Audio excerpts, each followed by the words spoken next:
BSc part first paper first Nordic chemistry. इसका हमने second chapter शुरू किया था लास्ट क्लास में, पीरियोडिक प्रॉपर्टीज़। उस पीरियोडिक प्रॉपर्टीज़ में हमने पहले रिएक्टिविटी देखी थी, उसके बाद हमने एटॉमिक रेडियाई की बात की थी। आज हम बात करेंगे आयनिक रेडियाई की। एटॉमिक रेडियाई में हमने ये जाना था कि एटॉमिक रेडियाई किसे कहते हैं, और एटॉमिक रेडियाई में यदि वो होमोडायटोमिक मॉलिक्यूल हो और हेटेरोडायटोमिक मॉलिक्यूल हो तो उनकी एटॉमिक रेडियाई किस प्रकार निकालते हैं। इस पर हम पीरियोडिक प्रॉपर्टीज़ की बात करते हैं या पीरियोडिक फंक्शन की भी बात कर लेते हैं। ये हम अच्छी तरह जानते हैं, हमने एग्जांपल भी लिया था। यदि हम किसी ग्रुप में टॉप टू बॉटम जाते हैं तो एटॉमिक रेडियाई इंक्रीज होती चली जाती है। ध्यान से बात सुने, जब किसी वर्ग में ऊपर से नीचे जाते हैं तो परमाणुीय त्रिज्या का मान बढ़ता चला जाता है। लेकिन यदि हम एक पीरियड में लेफ्ट टू राइट जाते हैं, एक आवर्त में बाएं से दाएं जाते हैं, तो एटॉमिक रेडियाई की वैल्यू डिक्रीज होती चली जाती है, परमाणुीय त्रिज्या का मान घटता चला जाता है। केवल 18वें ग्रुप में, जब उनको हम नोबेल गैसेस कहते हैं, उनमें एटॉमिक रेडियाई इंक्रीज होती है। अदरवाइज ग्रुप 1 से ग्रुप 17 तक एटॉमिक रेडियाई का मान कम होता चला जाता है। तो इसमें हमें यह भी सीखना होगा कि एक ग्रुप में ऊपर से नीचे जाने पर, टॉप टू बॉटम जाने पर एटॉमिक रेडियाई क्यों इंक्रीज होती है। कारण आपको पता है, हमने पिछली क्लास में देखा था कि हमने लिथियम का कॉन्फ़िगरेशन लिखा था तो हमने लिखा था हीलियम 2s1, फिर सोडियम का लिखा था तो हमने लिखा था नियोन 3s1। तो 3s1, 4s1, 5s1, इसका मतलब हमें साफ साफ समझ में आ रहा था कि जब हम टॉप टू बॉटम जा रहे हैं तो एक नया शेल, एक नया कोश बढ़ता चला जा रहा है। जब नया कोश बढ़ेगा, नया शेल बढ़ेगा, तो न्यूक्लियस से आउटर मोस्ट शेल की इलेक्ट्रॉन की दूरी बढ़ेगी, जिससे कि एटॉमिक रेडियाई इंक्रीज होती चली जाती है। तो आपसे कोई पूछेगा एक ग्रुप में टॉप टू बॉटम जाने पर एटॉमिक रेडियाई क्यों इंक्रीज होती है, तो आपका जवाब होगा क्योंकि नए शेल का निर्माण होता है, नया कोश बनता है, आउटर मोस्ट शेल इलेक्ट्रॉन नए शेल में आता है, इसीलिए एटॉमिक रेडियाई इंक्रीज होती चली जाती है। फिर दूसरा स्टेटमेंट हमने कहा कि पीरियड में लेफ्ट टू राइट जाने पर एटॉमिक रेडियाई डिक्रीज होती है।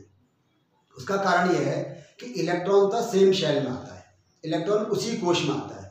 जिस कोश में लिथियम में आ रहा है, दूसरे कोश में सेकंड शेल में उसी का बेरिलियम में, बेरिलियम का boron, carbon, nitrogen, oxygen, fluorine, इन सब में सेम शेल में आता है, उनमें समान कोश में आता है। लेकिन न्यूक्लियस में प्रोटॉनों की संख्या यानी कि न्यूक्लियर चार्ज लगातार बढ़ता चला जाता है, और जैसे जैसे न्यूक्लियर चार्ज बढ़ता है वैसे वैसे उसका आउटर मोस्ट शेल के इलेक्ट्रॉन पर पकड़ मजबूत होती चली जाती है और एटॉमिक रेडियाई डिक्रीज होती चली जाती है।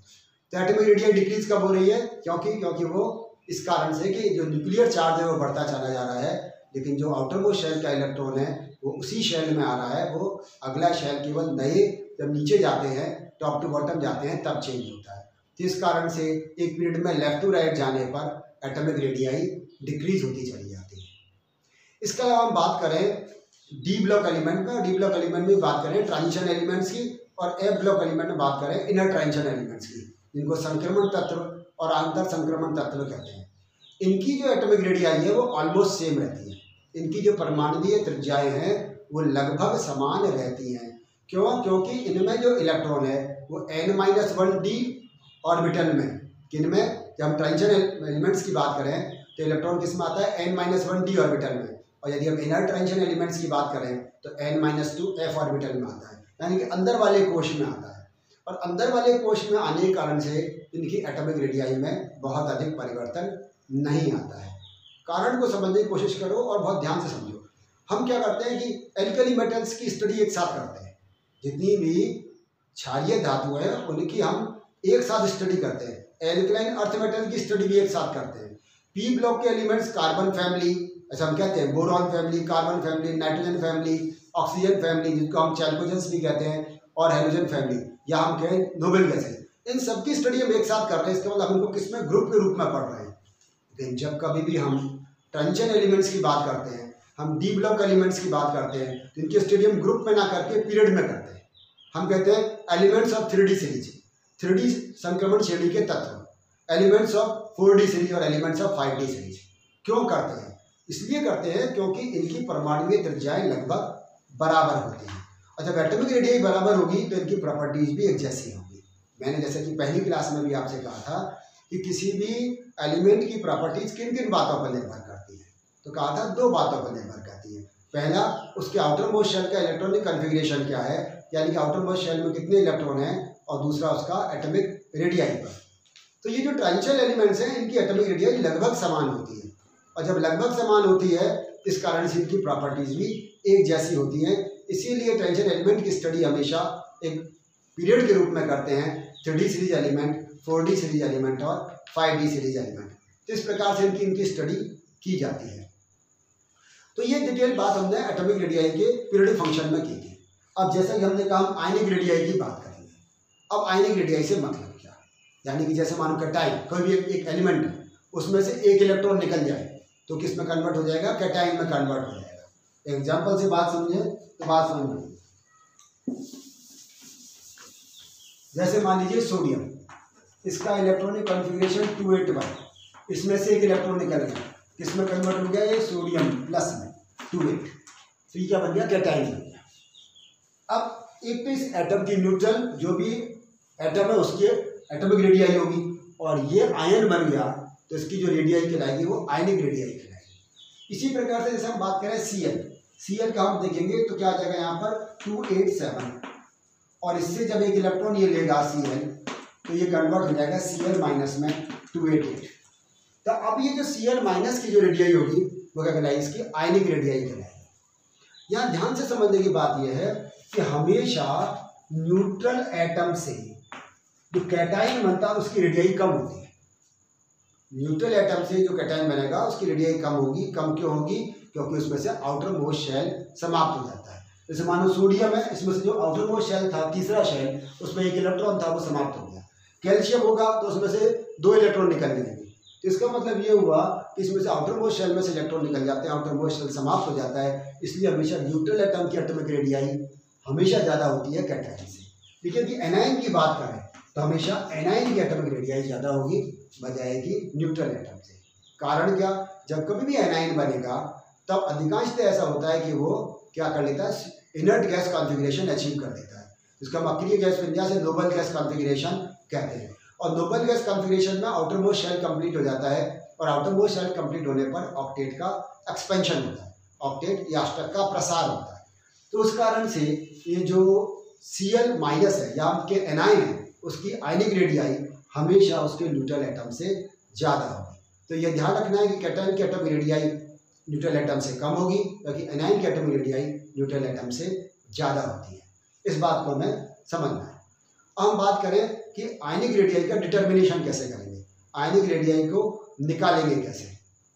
अब ये ऐसा तो हम कर नहीं सकते, ये आयन इतने पास पास होते हैं कि इनकी रेडियाई को निकालना संभव नहीं है। तो कैसे निकालेंगे, जैसे हमने पहले कहा एटॉमिक रेडियाई निकालना तो आसान था। एटॉमिक रेडियाई में हमने क्या किया था, 2 होमर डायटोमिक मॉलिक्यूल ले लिए, उसका आधा कर दिया तो उसकी एटॉमिक रेडियाई आएगी। लेकिन आयनिक रेडियाई को ऐसे नहीं निकाल सकते। तो आयनिक रेडियाई के निकालने उन्होंने क्या कहा, उन्होंने कहा कि ऐसा एक आयन लें या हम कहें ऐसे आयन का क्रिस्टल ले लें जिसमें कि एनाइन की तुलना में कैटाइन का साइज बहुत छोटा हो। पहली मेथड क्या है ये, इसमें एनाइन की तुलना में कैटाइन का साइज बहुत छोटा है। जैसे मान लीजिए एक ये एनाइन है, मान लीजिए इस प्रकार का इनमें कोई क्रिस्टल लैटिस बना हुआ है और उसके अंदर ये कैटाइन फिट है, ये कैटाइन और ये सारे एनाइन है। अब ये एनाइन एक दूसरे को पास है, एक दूसरे को टच कर रहे हैं, तो इन दोनों के बीच की, इन दोनों के न्यूक्लियस के मध्य की दूरी को निकाल लेंगे। ये तो इनकी आयनिक रेडियाई होगी, इसकी आयनिक रेडियाई ये होगी, इसकी आयनिक रेडियाई ये होगी। बात समझे, ये तो कैटाइन की रेडियाई आयनिक रेडियाई, ये इसके एनाइन की आयनिक रेडियाई। लेकिन करेंगे क्या, हम पहले एनाइन की आयनिक रेडियाई निकाल लें। जैसे मान लीजिए हम एग्जाम्पल लेके चलें, मानो हम कहें लिथियम आयोडाइड, मान लीजिए ये फॉर एग्जाम्पल लिथियम आयोडाइड लेके चले, ठीक है। तो अब इसमें क्या हो, ये आयोडाइड आयन हो गया, ये भी आयोडाइड आयन हो गया। तो आयोडाइड आयन की जो भी आयनिक रेडियाई है उसको हम निकाल लेंगे, पहला काम ये होगा। इससे हमने क्या करा कि आयोडाइड आयन की आयनिक रेडियाई निकालनी, वो मान लीजिए एक्स है फॉर एग्जाम्पल। अब इसके बाद क्या करें कि एक्सरे से या न्यूट्रॉन डिफ्रैक्शन से, या तो एक्सरे डिटर्मिनेशन से या न्यूट्रॉन डिफ्रैक्शन मेथड से, न्यूट्रॉन डिफ्रैक्शन मेथड या फिर electron diffraction method, electron diffraction method, इन तीन में से किसी से भी इसकी लिथियम आयोडाइड की इंटरन्यूक्लियर डिस्टेंस निकाल लीजिए।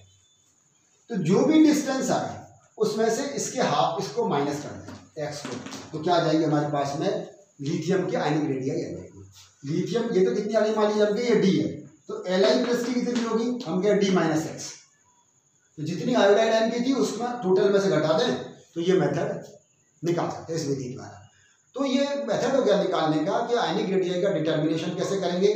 ऐसा लेंगे, अब जैसे आप इसको बात समझें, पहले बात तो क्या लेंगे, ऐसा जिसमें एनाइन का साइज बहुत ज़्यादा हो, कैटाइन का साइज बहुत कम हो, और एनाइन के द्वारा बनाए गए स्पेस में कैटाइन फिट हो जाए, ऐसा लेंगे।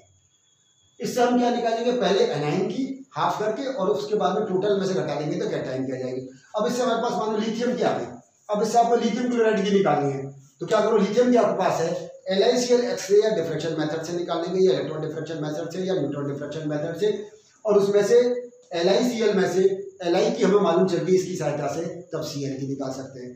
तो ऐसे एक आयन से दूसरे आयन की, दूसरे आयन से तीसरे आयन की, इस प्रकार से हम निकालेंगे। Cl की पता चल गई, अब Cl से NaCl में Na की निकाल लेंगे, NaCl की हमारे पास में है, Cl की इससे पता चल गई, तो उससे क्या होगा, हम NaCl की निकाल लेंगे, Na की निकाल लेंगे। तो इस प्रकार से हम आयनिक रेडियाई का डिटर्मिनेशन कर सकते हैं।